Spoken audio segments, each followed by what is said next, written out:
Olá a todos, mais uma vez é um prazer estar aqui com vocês nesse projeto tão legal, Cuidado Além da Medicina. Hoje nós estamos no quarto vídeo para me apresentar novamente. Eu sou Matheus de Deus, sou enfermeiro e estou com vocês à frente desse projeto que está trazendo outros tópicos extremamente importantes no cuidado do paciente oncológico. Como vocês puderam ver no vídeo anterior, tive uma conversa extremamente interessante com vários pontos de atenção que a gente deve levar para a nossa vida com a psicóloga Débora, onde a gente abordou todo o cuidado psicológico com o paciente oncológico e também com o cuidador e a família desse paciente. E hoje eu quero falar com vocês sobre como garantir a saúde mental e psicológica do paciente oncológico em tratamento. Bom, a gente conseguiu ver no vídeo junto com a Débora o quanto isso é importante, né? Ainda mais em cenário de pandemia, onde a gente teve muitas falas voltadas para a saúde mental, como isso afetou realmente a saúde mental. Quando a gente fala em paciente oncológico, tirando aí do contexto da pandemia, foi só para dar uma ilustração, mas quando a gente fala em paciente oncológico, a gente está falando realmente de um impacto muito grande. Primeiro, a gente já começa com o próprio diagnóstico, né? A palavra câncer, por muitas pessoas, essa palavra é a palavra proibida, né? A palavra não dita, não pode ser falada. É aquela doença que não pode ter o nome falado, né? Atrai, enfim. Tudo isso acontece, já vem de gerações e gerações, como o câncer realmente ele tem todo um estigma voltado na doença, no seu tratamento, cura, enfim. Muitas pessoas, infelizmente, ainda passam o câncer como uma sentença de morte. Por mais que a gente já tenha evoluído muito no tratamento, a gente sabe que não é assim, mas infelizmente algumas pessoas ainda têm isso no meio da comunidade. Então a gente precisa realmente trabalhar essas questões, porque a palavra câncer por si só, ela já tem um peso muito grande na vida do paciente, né? E quando a gente começa a ir para estatísticas, a gente percebe entre os pacientes oncológicos, comparando o paciente oncológico e a população em geral, o índice de depressão entre os pacientes oncológicos ele chega a ser até 3 vezes mais do que a população normal, tá? Mas essa conversa aqui com vocês, apesar de eu estar focando principalmente em paciente oncológico, que é o tema da nossa conversa de hoje, mas eu quero também levar em consideração o trabalhador, tá? Eu também quero falar com a pessoa, com o profissional de saúde que também está nesse cenário. Porque daqui a pouco, né, a gente vai estar de novo no Setembro Amarelo, onde a gente fala bastante dessas questões e a gente tem realmente um impacto também muito grande na vida do profissional. Mas primeiro, vamos falar dos pacientes, que é realmente a proposta que a gente tem aqui na nossa conversa de hoje. Gente, esse assunto não é um assunto tão novo quando a gente fala de oncologia, tá? Para vocês terem ideia, em 1984 tivemos a criação da sociedade da International Psychology Society, tá? Isso, então, a gente tem desde 1984 uma importância realmente dada muito grande para a saúde mental dos pacientes oncológicos. E com isso, com todo o desenvolvimento, com todos os trabalhos em cima dessa temática, tem a especialidade de psico-oncologia. E isso já traz para a gente, até um pouco da fala da Débora, o quanto realmente é importante a gente ter uma vivência na oncologia quando a gente vai falar de saúde mental. Apesar da gente não ter uma obrigatoriedade de especialização em oncologia para que o psicólogo atue nessa área, como a Débora falou no vídeo, mas é importante ter essa vivência, é tão importante que tem um órgão de psico-oncologia, tá?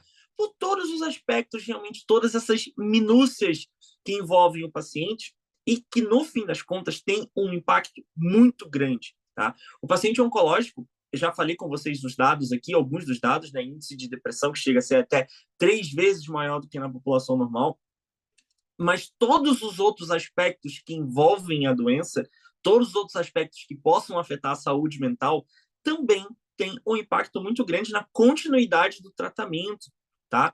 Quero falar com vocês, a gente fala muito de um cenário, onde a gente tem um cenário realmente onde o paciente vai fazer quimioterapia endovenosa, né? Ou ele está internado, ou ele está ambulatorial com a gente, então, internado ele fica um pouco mais de tempo, mas ambulatório ele vem no dia e vai embora no mesmo dia, então, a gente tem uma visão um pouco limitada em cima disso.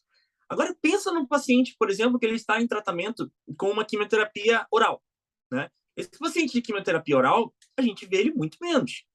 Então, você imagina como é difícil a adesão ao tratamento de um paciente que está sofrendo, que está com um índice realmente, às vezes, de depressão, ou tem um aspecto que afeta muito a saúde mental desse paciente nesse momento do diagnóstico, ou no decorrer por quaisquer outros motivos, né? Como isso realmente tem um impacto muito grande na adesão ao tratamento. Então, a gente precisa voltar a olhar para isso também.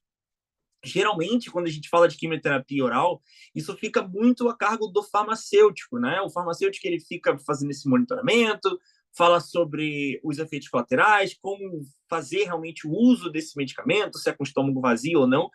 E tem diversos outros aspectos que a gente precisa abordar nesse paciente, inclusive a saúde mental.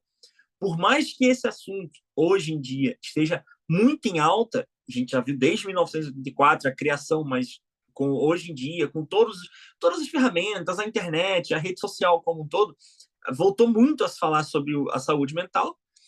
Então, como isso é importante da gente monitorar, e ainda assim a gente deixa passar muita coisa, tá? Um exemplo que a gente tem sobre talvez vocês entendam, não no primeiro momento, mas eu continuando, vocês vão entender. Quando a gente fala sobre saúde sexual do paciente, isso afeta a saúde mental. Eu já tive casos, né, eu cuidando de pacientes, onde eu cuidei de paciente jovem, por exemplo, que ele falou que o que afetava muito, ele não sentia náusea, ele não tinha nenhum problema de náusea, ele não tinha nenhum problema de diarreia, que são problemas tão comuns que a gente vê com os quimioterápicos, né? E ele não tinha absolutamente nada disso. O que ele se queixava é que ele não conseguia ter nenhum tipo de relação sexual com a sua esposa. Será que isso não tem um impacto muito grande na adesão ao tratamento? O cara era jovem, um paciente jovem, né? Ele relatava que, olha, eu não consigo ter nenhum tipo de relação sexual com a minha esposa. Eu quero jogar bola com o meu filho. Eu não consigo jogar bola com o meu filho. Eu fico 10 minutos com o meu filho jogando bola e eu fico muito cansado ao ponto de não conseguir fazer mais nada. Então, o câncer, o tratamento do câncer é muito mais do que a gente simplesmente estar designando o medicamento certo para o paciente certo, né? Tem outros aspectos, e esses aspectos são extremamente importantes da gente estar cuidando. E a gente precisa olhar o paciente como um todo, tá? Não é só a relação à toxicidade medicamentosa. A gente precisa ter acesso a todos os aspectos do paciente, os aspectos de sua comunidade, como ele está em casa, e todas essas outras perguntas que envolvem a saúde mental. Porque, no fim das contas, sim, tem um impacto muito grande. Além do paciente, a gente tem também o cuidador, né? O cuidador, ele também precisa ser falado porque o impacto da doença, ele é muito grande para o paciente, claro, mas você imagina esse paciente, ele fica totalmente dependente de um cuidador. Geralmente esse cuidador é um familiar. Geralmente esse familiar não tem nenhum tipo de vivência com saúde, ele nem profissional da saúde é na grande maioria das vezes. Então, de uma forma ou de outra, repentinamente, essa pessoa que não tem nenhum tipo de instrução de profissional de saúde, ela passa a ser o cuidador direto de um paciente grave, né? Um paciente que pode ficar grave, né? Um paciente que demanda muita atenção. Então, o impacto também em cima do cuidador é muito grande. E isso também é estudado. Inclusive, tem vários artigos, tem vários estudos. E a gente tem o principal órgão, né, da oncologia mundial, que é a ASCO. A gente tem a ASCO falando sobre o impacto que tem no cuidador. Então, alguns aspectos que a gente precisa levar em consideração, alguns pontos de entrevista que a gente pode estar fazendo com esse cuidador, da gente identificar alguns meios de suporte realmente para essa família e esse cuidador como um todo, né? E todos a rede de suporte que chama, né? Quem participa dessa rede de suporte e envolver no cuidado, envolver no olhar, e aí sim a gente ter um prognóstico mais aumentado para esse paciente, porque além de tudo, a saúde mental também impacta no prognóstico do paciente, tá? Pacientes que são mais afetados com a saúde mental, que não têm realmente controle, um tratamento, um acompanhamento, a gente tem um prognóstico mais reservado para esses pacientes. E isso não sou eu que estou falando, eu estou só reproduzindo, porque realmente tem estudos falando disso. E o último aspecto que eu queria falar com vocês é com relação aos trabalhadores, né? Você também que está aí trabalhando com oncologia, e a gente tende a pensar muito no enfermeiro, no farmacêutico, no médico e outros profissionais que trabalham diretamente. Mas todo mundo que está envolvido ali em um ambiente onde tem paciente oncológico, ele também precisa ser levado em consideração. A gente tem também pessoas que trabalham no administrativo, pessoas que são da limpeza, copeiras, enfim, porque são pessoas que também se envolvem com o paciente, né? No decorrer da sua estadia, seja ambulatorial, seja numa internação mais longa, o paciente oncológico, ele conversa, né? A gente faz amizade com os pacientes, a gente conversa, a gente troca informações. Então, são pessoas que, dependendo do que acontecer com o paciente, também pode ser afetada, né?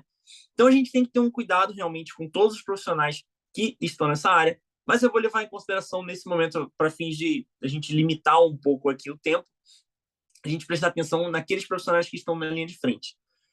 Pouco mais de um ano, a gente teve um estudo que foi publicado nos Estados Unidos, que foi um dado preocupante, tá? Onde mostrou um número alto, um índice alto de suicídios entre enfermeiros.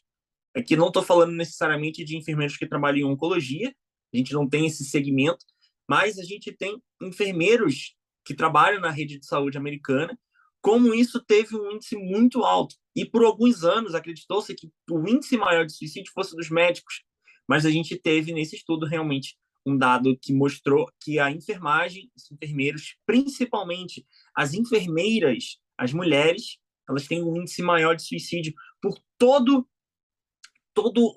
o estresse, né, que gera realmente em cima desses profissionais. E não só no meio onde você está trabalhando, mas esse estudo ainda mostrou que, principalmente as enfermeiras, ainda não tinham coisas de casa para cuidar, todo o estresse que isso causava, cuidar da família, você não dá conta. Então, isso causava um estresse muito grande e isso era um dos fatores que contribuíam para um índice alto de suicídio entre esses profissionais.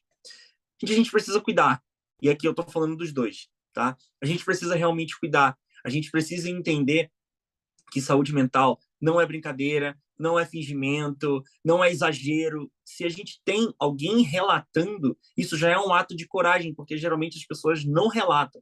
Então, se a gente tem um relato de uma pessoa que está se sentindo triste, que está se sentindo de uma maneira mais que isso está afetando o seu dia a dia, a gente não vai dar um diagnóstico a partir de uma fala, mas a gente precisa investigar, a gente precisa levar isso a sério e entender que nem sempre eu, enquanto enfermeiro, ou você, enquanto farmacêutico e outro profissional, não vai ser uma conversa que vai estar melhorando esse paciente, não é a sua palavra de falar, não fica triste, que vai estar melhorando. Isso precisa de uma abordagem profissional.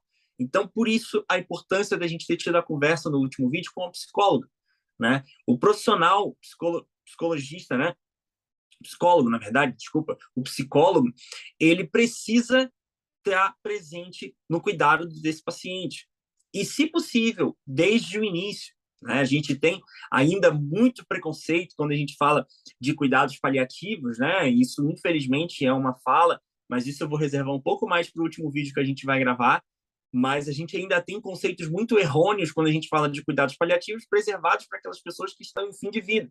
E não é isso. A gente tem cuidados paliativos com uma doença que está uma doença, uma condição ameaçadora de vida. O câncer é. Então, esses cuidados paliativos, eles devem ser oferecidos desde o início do tratamento. Esse é o ideal. E dentro dessa equipe de suporte, o psicólogo, ele tem um papel primordial, porque ele é o profissional que, além de entender todas essas demandas, ele vai saber como lidar de uma maneira profissional, que não é uma conversa, de uma maneira realmente profissional, com técnicas específicas, abordando o melhor para fazer o melhor para esse paciente e também envolver a comunidade, seja de cuidador e seja também dos profissionais. Tá? Os profissionais também precisam ser envolvidos, porque temos impacto. Infelizmente, esse impacto não é pequeno. A gente está ali o dia todo com o paciente, com os cuidadores, e a gente também sente muito isso. Tá? Tem algumas palavras aqui, alguns termos que eu queria falar com vocês, só para a gente finalizar, né? E para a gente ter, para vocês pesquisarem um pouco mais depois. Existe uma palavra muito bem definida que é o distress, tá? O distress, ele já tem uma definição até no NCCN, tá? Que é um dos guidelines onde a gente mais usa para tratar paciente oncológico, e tem na sua definição um impacto psicossocial ocasionado pelo adoecimento oncológico que mobiliza uma experiência emocional desagradável. Então, quando a gente investiga o distress, e alguns autores colocam essa investigação de distress dentro das investigações dos sinais vitais, tá? A gente tem lá os sinais vitais: pressão arterial, respiração, batimento cardíaco, temperatura, dor, que entra como quinto sinal vital, a gente já tem alguns autores que incluem o distress, para a gente já perceber isso desde o início, para a gente conseguir ter uma abordagem e para mostrar a importância de realmente a gente estar investigando isso desde o primeiro momento que a gente está em contato com o paciente e de uma forma contínua, assim como a gente vê os sinais vitais. A gente faz isso continuamente. Então, é a mesma ideia que alguns autores têm com relação ao distress, para a gente tentar pegar alguns aspectos que realmente demonstrem, possam estar prevendo aí uma gravidade de um paciente ou algum outro quadro, e a gente precisa da intervenção de um profissional nesse caso. E, por fim, nós temos diversas escalas, né? Temos escalas que avaliam, escalas que preveem, que dão pontuação, que mostram, mas uma das escalas que a gente tem é uma escala que já está em português, tá? A escala PHQ-9. É um instrumento que ajuda a coletar dados de alguns pacientes e ele traz algumas informações sobre os sintomas clássicos da depressão. Por que eu trouxe esse instrumento aqui no meio de tantos outros? Esse instrumento ele é validado pela ASCO, tá? E é um instrumento que já tem em português, como eu já disse para vocês. A partir de 8 pontos desse instrumento, alguns autores, classicamente, na verdade, essa escala ela é a partir de 10, mas alguns autores já desceram um pouquinho a pontuação para a gente começar a ter algum direcionamento mais específico quando o paciente marca a partir de 8 pontos, tá bom? Queria trazer alguns nomes aqui para vocês para a gente ilustrar melhor essa conversa. E por fim, agora por fim, de verdade, não deixemos de lado o profissional psicólogo, tá? Ele precisa estar presente na equipe, ele é de extrema importância para o paciente oncológico, para o familiar e também para todos os trabalhadores que estão em volta do paciente oncológico, tá bom? Esse foi mais um vídeo, foi mais uma conversa que a gente teve sobre saúde mental. A gente vai estar fechando esse tópico com esse vídeo. Próximo vídeo, estaremos em um outro tema, com uma outra convidada, e eu tenho certeza que vocês vão gostar bastante. Agradeço demais a oportunidade da MD Health. Estou aqui mais uma vez nesse projeto tão legal, Cuidado Além da Medicina, e vejo vocês no próximo vídeo. Tchau, tchau.